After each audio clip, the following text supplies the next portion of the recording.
بسم اللہ الرحمن الرحیم۔ السلام علیکم عزیز طلبہ، امید ہے آپ خیریت سے ہوں گے۔ آپ کو معلوم ہے ہمارا حصہ غزل جو ہے نا وہ جاری ہے۔ آج ہمارے تیسرے شاعر مرزا اسد اللہ خان غالب، ان کی پہلی غزل ہم نے پڑھنی ہے۔ اسد اللہ خان غالب کے بارے میں کہا جاتا ہے کہ غالب علی کل غالب، اور یہ حقیقت ہے کہ شاعری میں غالب کا ثانی ابھی تک پیدا نہیں ہوا، اور میرا نہیں خیال کہ یہ پیدا ہوگا، کیونکہ غالب کے ہاں جو انداز ہے، جو انداز بیاں ہے، جو الفاظ کا چناؤ ہے، وہ کہیں نہیں ہے۔ غالب الگ سوچتے ہیں، ان کا تھنکنگ لیول تمام شعراء سے مختلف ہے، یہی ان کی کامیابی کا راز ہے۔ ان کی ندرت ادا جو ہے، ان کی جو کثر شاعری کی بنیاد ہے، ان کی جو شاعری کا جو محل ہے، وہ جدت ادا پہ ہے۔ مضامین وہی ہوتے ہیں، لیکن ان کو بیان نئے انداز سے کرنا اور طریقے سے کرنا، یہ جدت ادا ہے۔ تو غالب کے ہاں یہ بہت زیادہ ہے، اور یہی غالب کے منفرد ہونے کی دلیل ہے۔ یہ بڑی مشہور زمانہ غزل ہے غالب کی کہ بس کے دشوار ہے ہر کام کا آسان ہونا، آدمی کو بھی میسر نہیں انسان ہونا۔ غالب کہتے ہیں کہ جیسے کہ ہر کام کا دشوار ہے، جیسے کہتے ہیں کہ بس کے دشوار ہے ہر کام کا آسان ہونا، جیسے کہ ہر کام کا آسان ہونا مشکل ہے، کہ سارے کام آسان نہیں ہوتے۔ کچھ کام ہوتے ہیں جن کے لیے آپ کو بہت تگ و دو، بہت محنت، بہت زیادہ محنت کرنی پڑتی ہے۔ اسی طرح آدمی کو بھی میسر نہیں انسان ہونا۔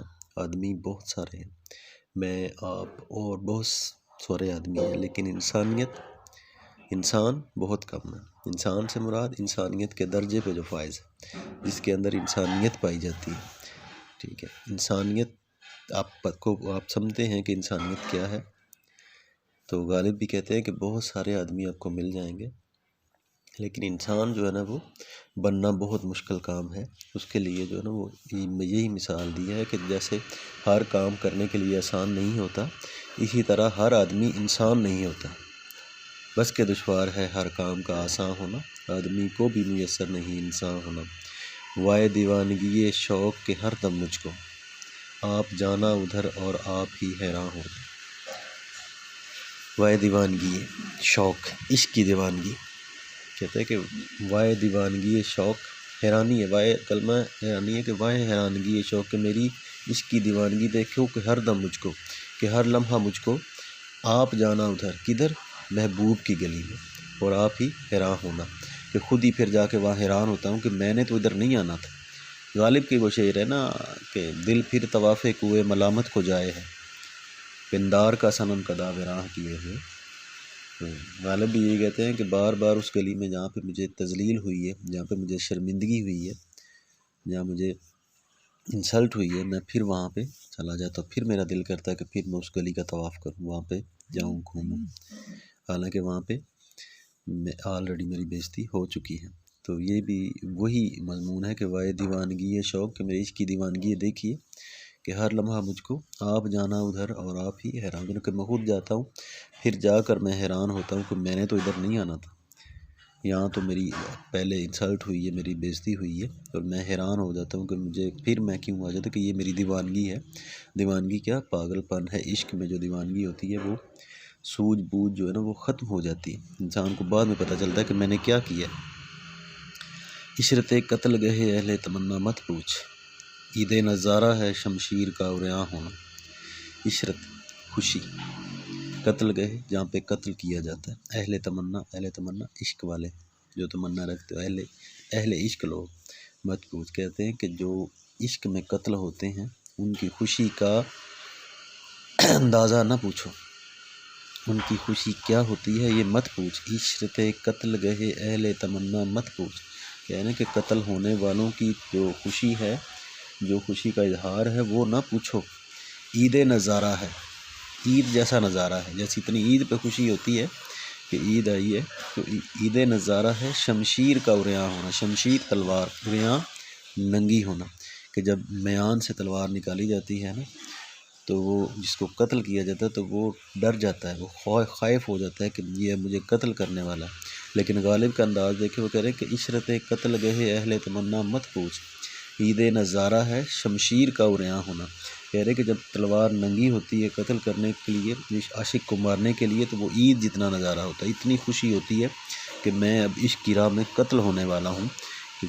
غالب کا انداز دیکھیں، جب میں نے سٹارٹ میں آپ کو بتایا کہ بڑا نرالا انداز ہے، جدت ادا ہے، ندرت ادا ہے، تو اس شعر میں بھی بات وہی ہے، کہہ رہے ہیں کہ عشرت قتل گہے اہل تمنا مت پوچھ، کہ اہل تمنا کی جو قتل ہونے کی جو خوشی ہے وہ نہ پوچھو، عید نظارہ ہے شمشیر کا عریاں ہونا، کہ شمشیر جب ننگی ہوتی ہے تو وہ ان کے لیے، ہمارے عاشقوں کے لیے ایسے ہوتا ہے جیسے یہ عید آ گئی، ایک بہت زیادہ خوشی کا سبب بنا ہو۔ لے گئے خاک میں ہم داغے تمنا نشاط، تو ہو اور آپ بصد رنگے گلستاں ہو۔ اظہار افسوس کہہ رہے کہ لے گئے خاک میں، مطلب کیا کہ ہم دنیا سے چلے گئے ہیں، اپنے ساتھ خاک میں لے گئے، زمین میں چلے گئے، قبر میں لے کر چلے گئے، داغ تمنا نشاط، کے اپنی خوشی کا جو داغ ہے، اپنے عشق کی جو داستان ہے، وہ اپنے ساتھ قبر میں لے کر چلے گئے۔ تو ہو اور آپ بصد رنگے گلستاں ہونا، تو ہو اور تجھے یہ دنیا کی خوشیاں، اس چمن کی خوشیاں نصیب ہو، ہم تو اپنے ساتھ اپنے پیار کی، محبت کے، عشق کی داستان اپنے ساتھ ہی لے گئے، وہ تمنا کے داغ، وہ عشق کے داغ، جو باتیں تھیں، جو ہمارا جو عشق تھا، ہمیں اس میں تکمیل نہیں ہوئی، ہم وہ اپنے ساتھ لے کر خاک میں چلے گئے ہیں۔ تجھے مبارک ہو یہ دنیا اور تیرا سارا کچھ جو نا وہ تجھے مبارک ہو۔ عشرت پارہ دل زخم تمنا کھانا، لذت ریش جگر غر کے نمک نہ ہونا۔ عشرت پارہ دل، پارہ دل، دل کے ٹکڑے، دل کے ٹکڑوں کی خوشی کیا ہے؟ زخم تمنا کھانا، کہ زخم تمنا کا، عشق کا زخم کھانا، ٹھیک ہے۔ کہہ رہے کہ جو دل کے ٹکڑے ہو نا، ان کی اس دل کے ٹکڑوں کا کیا تمنا ہے، کیا خوشی کس میں ہے؟ کہ تمنا کا زخم کھانا، عشق کا زخم کھانا، محبت کا زخم کھانا، ٹھیک ہے۔ لذت ریش جگر، اور جگر کے جو ٹکڑے ہیں ان کی لذت کس میں ہے؟ غرق نمک داں ہونا، کہ نمک میں غرق ہو جائے، کہ نمک ان پہ چھڑکا جائے، جیسے کہتے ہیں نا کہ زخموں پہ نمک چھڑکنا، بہت زیادہ تکلیف دینا، یہ محاورہ ہے۔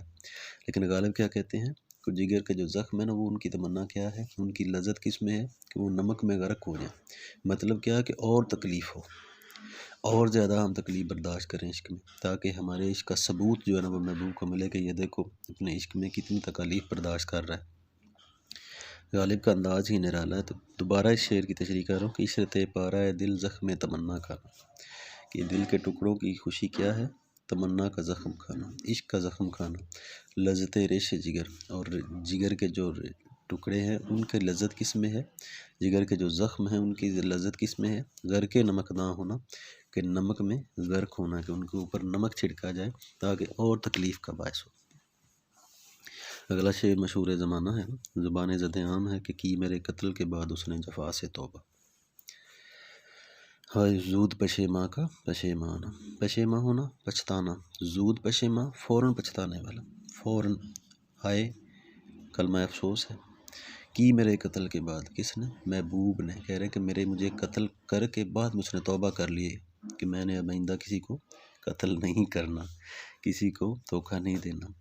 تو وہ کہہ رہے کہ کی میرے قتل کے بعد اس نے جفا سے توبہ، ہائے اس زود پشیماں کا پشیمانہ، کہ اس جلدی پریشان ہونے والا کے پریشان ہونے پہ مجھے حیرت ہو رہی ہے کہ اب اس سے پریشان ہونے کا کیا فائدہ ہے، جب مجھے قتل کر دیا، مجھے رخصت کر دیا دنیا سے، تو اب وہ پریشان ہو یا نہ ہو مجھے کیا فرق پڑتا ہے۔ ہائے اس زود پشیماں کا پشیماں ہونا، طنزاً کہہ رہے غالب، طنزاً کہہ رہے ہیں کہ میرے قتل کے بعد اگر اس نے جفا سے توبہ کر بھی لی ہے تو کیا فائدہ۔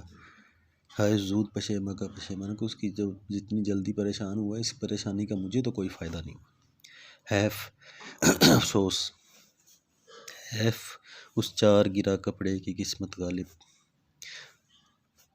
جس کی قسمت میں ہو عاشق کا گرے باں ہو، کہہ رہے کہ اس کپڑے کی قسمت پہ افسوس ہو رہا ہے مجھے، جو اس چار گرا جو کپڑا ہے اس کی قسمت پہ مجھے افسوس ہو رہا ہے کہ جس کی قسمت میں وہ عاشق کا گرے باں ہونا، کہ جس کی قسمت میں اس کپڑے کی چار گرا کپڑے پہ افسوس ہے جو عاشق کا قمیض بنتا ہے، ایک عاشق کی شرٹ بنتی ہے، کیونکہ وہ گرے بان بار بار پھٹتا ہے، کبھی وہ خود پھاڑ دیتا ہے، کبھی لوگ پھاڑ دیتے ہیں، ٹھیک ہے۔ تو وہ اس کی قسمت پہ افسوس کر رہے ہیں، غالب اس کپڑے کی قسمت پہ، مجھے اس کپڑے کی قسمت پہ افسوس ہو رہا ہے کہ جو عاشق کا گرے بان بنا ہے، جو بار بار پھٹتا ہے، کبھی کوئی پکڑتا ہے، کبھی کوئی پکڑتا ہے، کبھی وہ خود پھاڑ دیتا ہے۔ جیسے میر کہتے ہیں نا کہ اب کے جنوں میں فاصلہ شاید نہ کچھ رہے، دامن کے چاک اور گرے باں کے چاک میں، کہ جب بہار آتی ہے تو عاشق دیوانے ہو جاتے ہیں اور اپنے کپڑے تک پھاڑ دیتے ہیں۔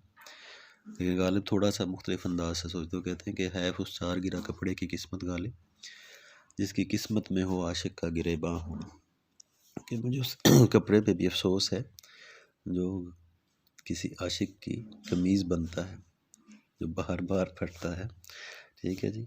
تھوڑی سی کامن سینس استعمال کریں، غزل مشکل نہیں ہے، سمجھنے کی بات ہے، ٹھیک ہے، اس کو بار بار پڑھیں، اور تشریح کے حوالے سے بہت عام غزل ہے غالب کی۔